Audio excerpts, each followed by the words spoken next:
ദൈവ തിരുനാമത്തിന് മഹത്വമുണ്ടാകട്ടെ. നല്ല വചനം പേജിലൂടെയുള്ള പുതിയ നിയമ ഉപദേശ സത്യങ്ങൾ എന്ന അനുഗ്രഹിക്കപ്പെട്ട പഠനത്തിന്റെ 8ാമത്തെ എപ്പിസോഡിലേക്ക് എല്ലാ ബഹുമാന്യ ശ്രോതാക്കൾക്കും ക്രിസ്തുയേശുവിൽ സ്വാഗതം. ദൈവത്തിന്റെ സന്തുലിത എന്നുള്ള വിഷയത്തിന്റെ 1ാം ഭാഗമാണ് കഴിഞ്ഞ പാഠത്തിൽ നാം പഠിക്കുവാൻ ദൈവം സഹായിച്ചത്. ആ വിഷയത്തിൽ ദൈവം പരിശുദ്ധനാകുന്നു, ദൈവം സ്നേഹമാകുന്നു, ദൈവം വിശ്വസ്തനാകുന്നു എന്നിങ്ങനെ 3 അതിപ്രധാനമാകുന്ന കാര്യങ്ങൾ ചിന്തിക്കുവാൻ ദൈവം നമ്മെ സഹായിച്ചു. അതിനോട് ചേർത്ത് 2 കാര്യങ്ങൾ കൂടെ ദൈവത്തിന്റെ സന്തുലിതയെ നമ്മെ ഓർപ്പിച്ചുണർത്തുന്ന കാര്യങ്ങൾ ഇന്ന് രാത്രിയിൽ ഓർപ്പിക്കുവാൻ ഞാൻ ആഗ്രഹിക്കുകയാണ്. സങ്കീർത്തനങ്ങൾ 103:8 നാം ഇങ്ങനെ വായിക്കുന്നു: യഹോവ കരുണയും കൃപയും നിറഞ്ഞവനാകുന്നു. ദൈവം കരുണയുള്ളവനാണ്. God is merciful.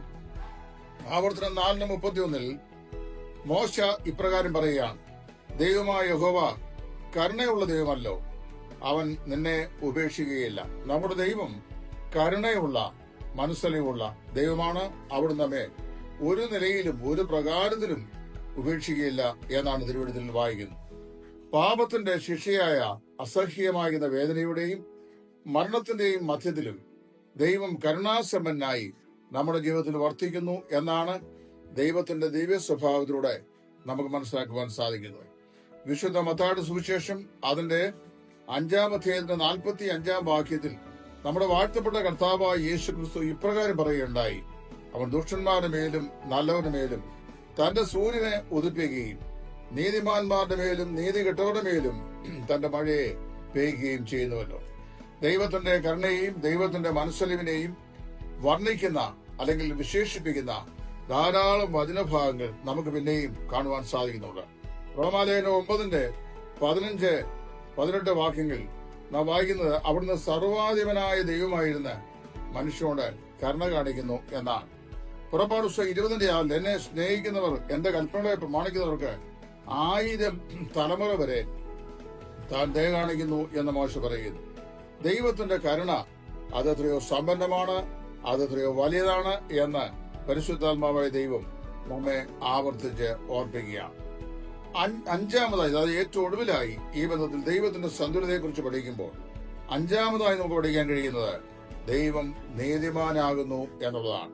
ഈ പഠനത്തിന്റെ ആദ്യ ഭാഗത്ത് ഞാൻ സൂചിപ്പിച്ചാണ് ദൈവം സ്നേഹമാകുന്നു എന്ന് പറയുമ്പോൾ തന്നെ ദൈവം നീതിമാൻ കൂടി ആകുന്നു. ആവർത്തന പുസ്തകം 32-ാം അധ്യായത്തിന്റെ 4-ാം വാക്യം: അവൻ വിശ്വസ്തയുള്ള ദൈവം, വ്യാജമില്ലാത്തവൻ, നീതിയും നേരും ഉള്ളവൻ തന്നെ. അവൻ വിശ്വസ്തയുള്ള ദൈവം, വ്യാജമില്ലാത്തവൻ, നീതിയും നേരും ഉള്ളവൻ തന്നെ. സങ്കീർത്തനം 19:9 നാം വീണ്ടും വായിക്കുന്നു: യഹോവയുടെ വിധികൾ സത്യമായവ, അവ ഒട്ടൊഴിയാതെ നീതിയുള്ളവയാകുന്നു. യഹോവയുടെ വിധികൾ സത്യമായുള്ളവ, അവ ഒട്ടൊഴിയാതെ നീതിയുള്ളവ ആകുന്നു. നമ്മുടെ ദൈവം നീതിയും സത്യമുള്ളവനാണെന്ന് ആവർത്തിച്ചു പറയുന്ന നിരവധി വേദഭാഗങ്ങൾ വിശുദ്ധ തിരുവെഴുത്തിൽ നമുക്ക് കാണുവാൻ സാധിക്കും. യെശയ്യാവ് 45:21 യെശയ്യാ പ്രവാചകൻ ഇപ്രകാരം പ്രസ്താവിക്കുന്നു: ഞാനല്ലാതെ വേറൊരു ദൈവവുമില്ല, ഞാനല്ലാതെ നീതിമാനായ ഒരു ദൈവവും രക്ഷിതാവുമില്ല. അപ്പൊ ദൈവം താൻ മാത്രം നീതിമാനും താൻ മാത്രം രക്ഷിതാവും എന്ന് പ്രസ്താവിക്കുകയാണ് ആ വചന ഭാഗത്തിൽ.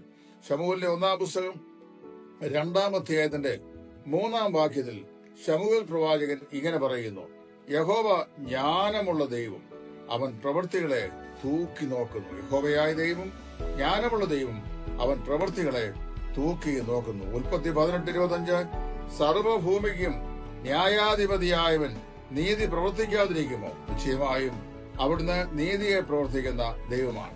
5 കാര്യങ്ങളാണ് ഈ 2 എപ്പിസോഡിൽ കൂടി നാം ദൈവത്തിന്റെ സന്തുലിതയെ കുറിച്ച് പഠിച്ചത്. 1, ദൈവം പരിശുദ്ധനാകുന്നു. 2, ദൈവം സ്നേഹമാകുന്നു. 3, ദൈവം വിശ്വസ്തനാകുന്നു. 4, ദൈവം കരുണയുള്ളവനാകുന്നു. 5, ദൈവം നീതിമാനാകുന്നു. ഇപ്പൊ വിശ്വസ്തനും നീതിമാനും കരുണയുള്ളവനും പരിശുദ്ധനും സ്നേഹവാനുമാകുന്ന ഒരു ദൈവം തന്റെ സ്നേഹത്തിലും തന്റെ നീതിയിലും സന്തുലിതമായ അവസ്ഥയിൽ കൂടി സ്ഥിതി ചെയ്യുന്നവനാണ്. ദൈവം സ്നേഹമാകുന്നത് പറയുമ്പോൾ തന്നെ ദൈവം നീതിയുള്ളവനാണ്. അവിടുന്ന് നീതിയും സത്യവുമായത് മാത്രം പ്രവർത്തിക്കുന്നവനാണ് എന്ന് ദൈവത്തിന്റെ പരിശുദ്ധാത്മാവ് വിശുദ്ധ വചനത്തോട് നമ്മെ പഠിപ്പിക്കുന്നു. ദൈവഹിതമായാൽ ഈ പഠന പരമ്പരയുടെ 9ാം എപ്പിസോഡ് അടുത്ത പ്രാവശ്യം നമുക്ക് ചിന്തിക്കാം. ദൈവം നമ്മെ സഹായിക്കട്ടെ.